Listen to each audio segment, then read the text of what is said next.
এই ধৰণৰ কথা কৃষ্টি সংস্কৃতিৰ বাবে এতিয়া আমি সকলোৱে তেখেতক আমি যিদৰে জানো প্ৰধান সম্পাদক শ্ৰীমন্ত শংকৰদেৱ সংঘৰ বাবুল বৰা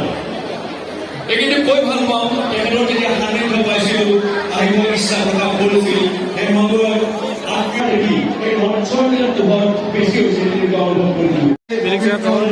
উপস্থিত থকা ধৰ্মপ্ৰাণ নাই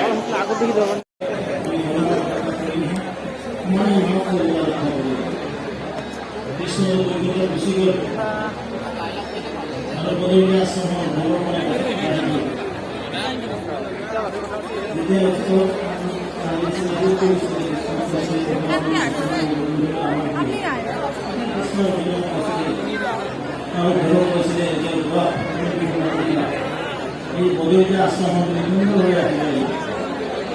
আমাৰ যেনেকুৱা কথা আমি সকলো প্ৰভু কৃষ্ণ আমাৰ এইখন গুচি গ'ল ঠিক তেনে নলাই বিধবীয়া আৰু চলাই আমি সকলো যি নলাই ৰাস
পানি পৰীক্ষা কৰতে পানি পড়েছে